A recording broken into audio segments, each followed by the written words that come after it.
Assalamu alaikum and welcome to the Oasis Focus and Finance Show. I'm your host, Shafiq Morton. As always, it's great to be with you. During this month, we are going to focus on savings for your particular age group. All too often, it seems as if financial planners have a one-size-fits-all policy. Obviously, at Oasis, this is definitely not the case. Different people at different life stages have unique needs, and there are always nuances when looking at the savings platforms and landscape. In this, the first of a three-part series, we have a look at the 20 to 30-year-old as he or she enters the savings market for the first time. We're also going to have a look at various products and options available to you if you do come from this particular age group. Joining me from the Oasis team today are Hassan, Motala and Naweed Ashtiker. Gentlemen, assalamu alaikum. Wa alaikum salam. Hassan, let's start off with you today. What is your approach at Oasis when a young person, they're in their 20s or 30s, they're fresh, they're excited, they've just started working, they've got a little bit of disposable income. What is your approach? Shafiq, I think firstly, I've just passed off that in the sense that just a few months ago, moved on from the 20 to 30 category. Yeah, same here. But you know what? I can remember it as it was yesterday. You know what? The 20s and 30s, as you said, is probably one of the most exciting times in a person's life. You've just either you're just finishing university or just sort of still in university and starting off your career. Exciting, the world is your oyster, as everyone says, and especially, when you think about it, my time when I just completed my university, it just was around the period, obviously, I completed my matric around 1994, and then through to 97, 98, when I completed my studies. Remember, we had just come into democracy, and very importantly, what had happened was the world opened up to us. Many of us were allowed to travel the world. We were allowed to work in many people actually went on to, work and stay a year or two in London and these places. Experience life, experience the world. So it's a fantastic time. But also what's an important aspect to realize about this time is it does set you up for the life ahead. In a sense that the actions that you tend to do during your 20s and 30s has a profound effect in terms of the quality of life that you lead longer term. My example was, I did my studies and then I went on to do articles. Articles is it's a period where you're going through, it's accounting articles. So you're going through a period where you obviously, you're doing your auditing work, you're going along, you're chugging along. It's not a period where you earn a lot of money. But I think you've got to take into account that in the 20s, particularly as you're in your university and you're starting off, you don't anticipate to start earning a lot of money. When you're starting off, you're just starting off your careers. So therefore, it's very important to understand, as you're starting off, how do you spend that money? Are you spending it appropriately? We these days, when we open either the magazine or we look at the television, we're always bombarded by seeing the great cars and those type of things. But we need to be cognizant that we have a certain budget and we need to make sure we maintain it.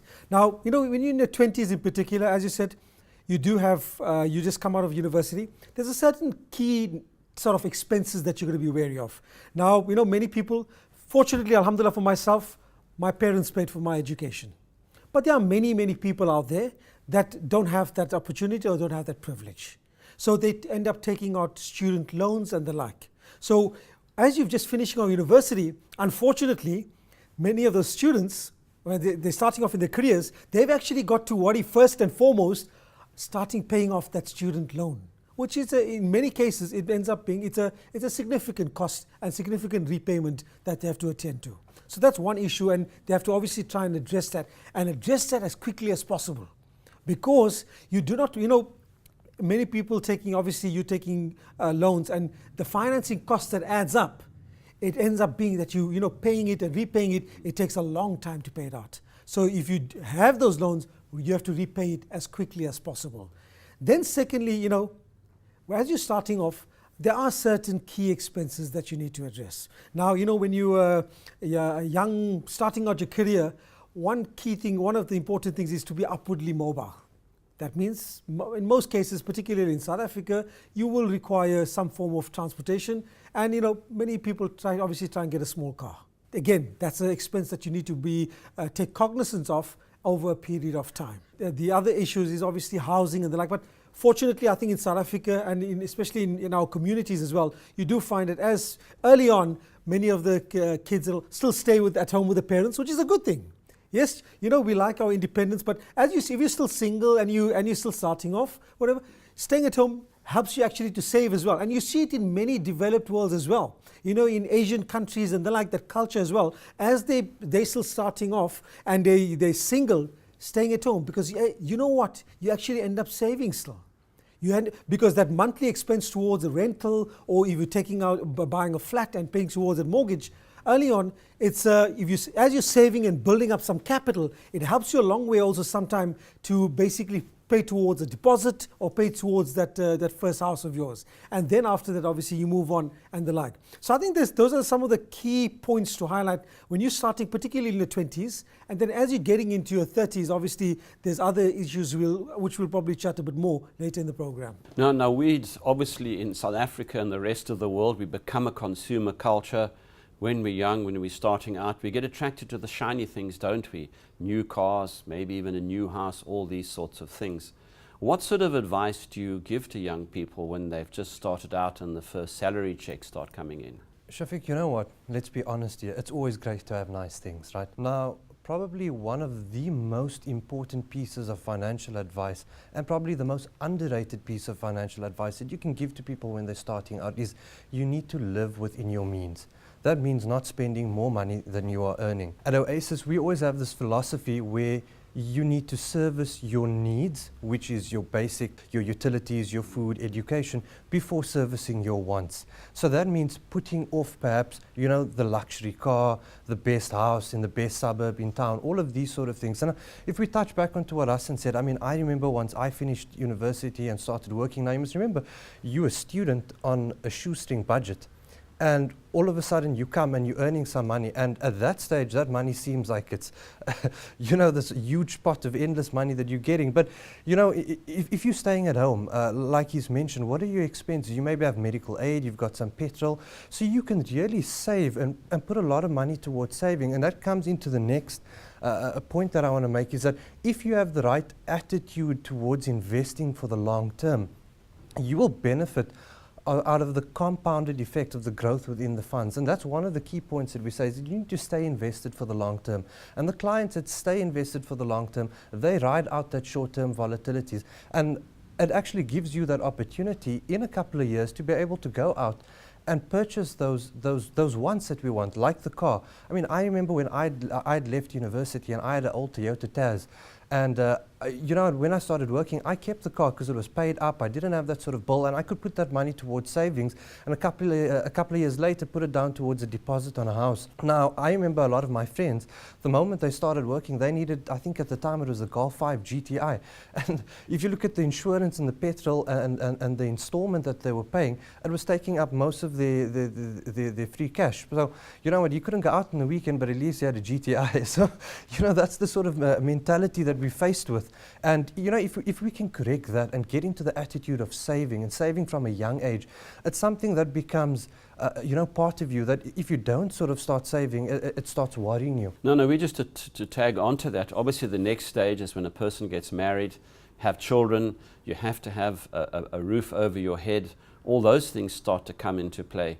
Where do we go from there? I mean, how do we overcome those kinds of financial hurdles? Shafiq, firstly, what we need to understand is that theoretically we need to have three different types of savings. So the first one that you have is your retirement savings. And you know, if you are in employment, this will probably come in the form of a pension or a provident fund or your retirement fund, if we can use that. And this is sort of your long-term savings. So when you're in your 20s and your 30s, you've got, I mean, assuming you're going to work till age 65, you've got about a 40 to 45 year investment horizon. So although what goes in there might not be a huge amount at the time, it might be a fairly modest amount, but the amount of time that we have within the fund is important. So it's important to firstly have your retirement fund. Okay, the next step is to establish what is called an emergency fund. You might not know when you need to dip into some emergency savings. So this is a fund that you keep somewhere where it's not exposed to a lot of risk, where it's easily accessible. And then thirdly, we look at what is our sort of discretionary savings, and this is savings for everything else. Now, a couple of weeks ago, we sat and we spoke about, saving for your education for your children. I shared an example back then of when my kids were born. We took out simple 500 Rand debit orders. Now, the same principle applies. Each individual is different. Some get married earlier, some get married later, some have kids earlier, others have kids later on. But the principle is there. Assuming somebody that's in their 20s, just started working, maybe thinking of getting married within the next 2 to 3 years, you open up an investment account and you can have separate accounts for different objectives, because one objective may materialize within 3 years, the next objective might materialize in 5 years or 10 years. So you plan accordingly. Hassan, when I was young, I didn't know about savings, and I'm sure most young people don't know or are not even aware of that there are lots of different products.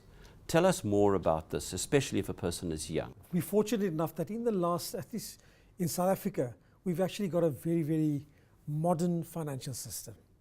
Very importantly as well, it provides the opportunity to have products that are regulated, that are transparent, and very importantly as well, for example, Muslims like ourselves, they're products that cater to our ethical and religious principles as well. So that's very important. I think secondly, for those that in this age category in the 20s and 30s, as we highlighted earlier, there are certain important life events that we need to address. So firstly, you've got your educational needs that you need to address. Then you'll have, for example, be it a marriage. Your marriage is an expensive, can be expensive as well. Weddings are firstly the once-off affair, but also as when you get married as well, you got additional responsibilities. You need to take that into account as well. Thirdly, obviously, you've got your children. That's important. We're firstly bringing up the kids, then attending to their educational needs. There's also different events. And then obviously, you've got other specific requirements, be it a Hajj that you want to go for, or holidays and the like. So there's requirements. Now we can address that there are various products that can look catered towards that.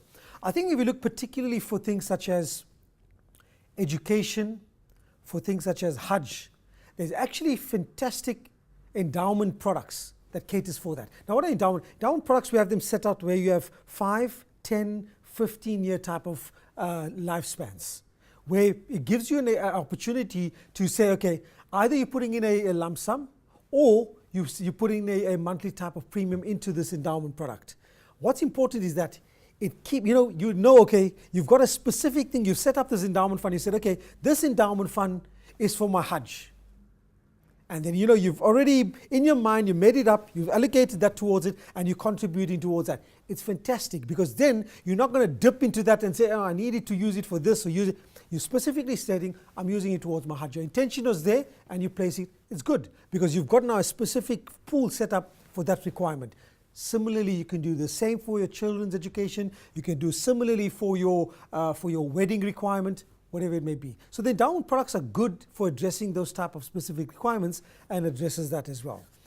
Then I think you have the other areas, which is other type of products, which also for saving, general investment savings, particularly over the short, medium, and the long term as well. Now, in the shorter term, some people just say they leave their money in the bank account. They leave it in a bank account, but if you look at the bank account, firstly, if you're leaving it in a conventional bank account, if you're earning any interest, firstly, the rates are very low, but if you are earning, we can't utilize, obviously, that interest. Now, there are income funds, Sharia-compliant income funds, that can cater to your short-term needs. So for example, if you may need the money only in a year, 2 years' time, 3 years' time, whatever it may be, you may need the money in that time, and you need to pay. The Crescent Income Fund, for example, is a fantastic fund to basically keep your money, and you say, okay, in 2 years' time I'll need it for a certain requirement. In a shorter term, you place it there, and you're earning a Sharia-compliant, very competitive return on this type of a product. Now that's obviously within the unit trust pool.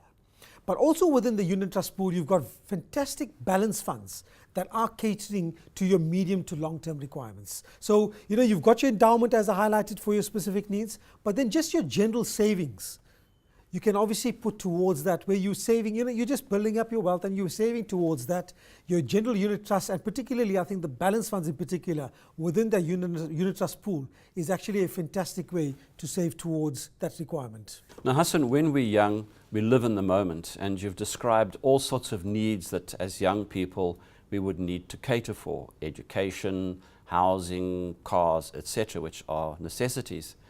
How important should it be then to focus on my retirement if I'm in between my 20s and 30s? Now, when you're just starting off, you're fresh and green and the like, the last thing I think in many people's minds is thinking about 35, 40 years down the line about retirement. You all, at the moment, your focus is I'm conquering the world. And that's what you're focusing on. Starting early on makes a huge, huge impact in terms of your retirement pot and the quality of life when you retire. Does have a big impact. And I'll explain that. First and foremost, we as South Africans, I think we unfortunately don't have a very good savings culture. Secondly, if you look at the retirement issues, there's a massive amount of people that retire do not retire adequately. And that's an important issue. And therefore, burdening the state to having to obviously provide more and more support to those that retire. Now that has an impact on everyone, because obviously if the state needs to fund more towards its people for retirement, that means more taxes it has to collect from from all of us. So that's an important issue. Now why we say starting early on, when you start off, for example, in the 20s and just doing a monthly contribution, be it via a retirement annuity. Firstly, a retirement annuity is a fantastic tax efficient product. Extremely, you're saving towards tax, you're helping the capital to grow over time, and you obviously when you retire, you can retire hopefully comfortably, inshallah. But I think importantly, why starting early on? A difference of about 10 years. Starting, for example, in say like 25, you're starting off in your career and you're starting to save there.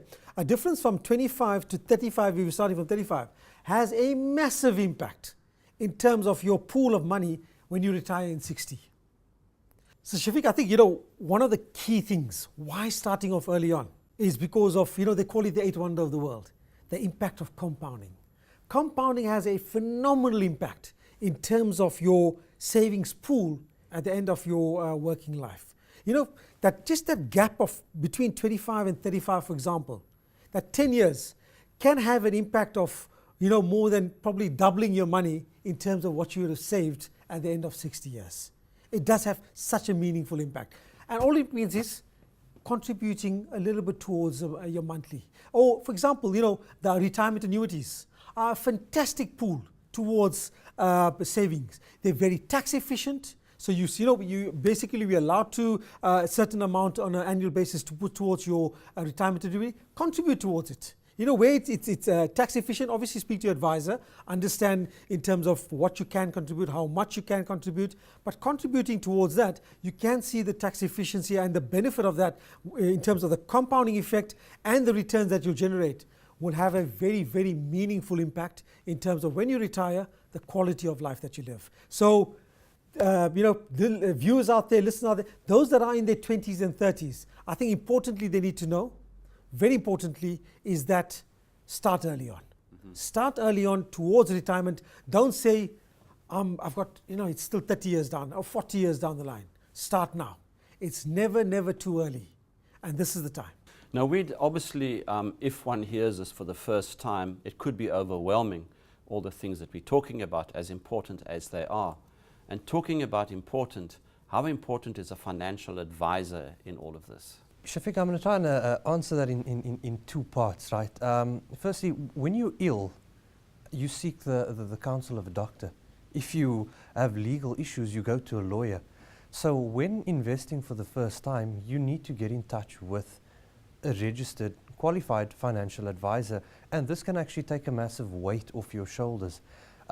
Again, you sit down with your advisor. Your advisor will prepare an analysis for you, takes your incomes, your expenses. We can break it down between your needs, your wants, your investment objectives, what it is that you need to do. Because again, everybody's situation is unique. So the advisor sits down with you and you go through all of this. You look at the investment options available for you and you plan with your advisor for your financial future. The Oasis Crescent Advisory Services team is basically an organization of dedicated financial professionals who are there and they're willing to help you achieve your financial success. So not only the people that are investing for the first time, but other individuals that may be in their 20s or their 30s that have already invested, get in touch with your advisor or get in touch with the Oasis Crescent Advisory Services to see where we can help you. I mean, you can call the number 0860 100 786 during normal working hours, and there will be somebody there that will come out to you and assist you with this. So it's not something that you're there all on your own, swimming in the deep seas, having to figure it out. There are qualified professionals that are paid to look after the financial needs of people. The second part, you mentioned something about information overload or being overwhelming. You know what, Shafiq, I always like taking or looking back into personal examples, because I think, when it comes to your clients, if they can relate to you on a personal level, it's so much easier. Now, we're speaking about the information thing. A couple of weeks ago, I mentioned to you about Eid money, birthday money, taking out investments for the kids. I mean, my eldest son is 6 years old. After he gets his ED and he's all excited and wants to go and buy himself new toys or PlayStation games, what I do is I come in on a Saturday here to Oasis, and we hand the money over to one of the consultants, and he knows that the money goes into the Oasis pot. Now, while it may be insignificant now, he's growing up seeing that money is being put away. He's seeing that money of his grow. So one day, inshallah, when he is an adult in his 20s or his 30s, he understands how these things work, not because we had to teach it, but just because he's familiar with it. And this in turn he will probably then teach this on to his kids as time goes on. And that's the important thing. Hassan, in the last 20 seconds, how do we summarize what we've been discussing today in terms of 20 to 30-year-olds entering the savings market for the first time? Importantly, it's a fantastic time in your life. It's a period where you want to conquer the world. You've obviously starting out your career. However, plan. Very importantly, as Naweed said, if you've got I speak to a financial advisor, but plan. Jot down your key requirements. Your expenses, be it your student loans, be it your house, your car, education, whatever. Jot them down so you know what your objectives and what your needs are. Very importantly. Now, address them. Address them by making sure this is my monthly income, this is what I'm earning, be it any other additional sources of income. How do I allocate it towards, firstly, my expenses, my living requirements, and then what's left after that. And whatever is left after that, allocate it appropriately towards particular savings, be it, as we talked about, you've got endowment products, unit trusts, and very importantly, and let us not forget, starting early on, retirement. Start early on will have a fantastic impact in the years to come. Hassan, Motala, and Naweed Ashtiker, thanks a lot. Thank you, Shafiq. Thank you, Shafiq. And that concludes this edition of Focus on Finance. Our special guests were Hassan Motala and Naweed Ashtiker, and we were discussing 20 and 30-year-olds entering the savings market for the first time. Next week, we carry on with the same theme when we talk about the 40 and 50-year-olds, where they are placed on the savings market timeline. Should you have missed this or any of our other shows, you can log in online to the Oasis Crescent YouTube channel. Or you can contact Oasis at 0860 100 786 or email info@oasiscrescent.com. Until next time, I'm your host, Shafiq Morton. Assalamu alaikum wa rahmatullah.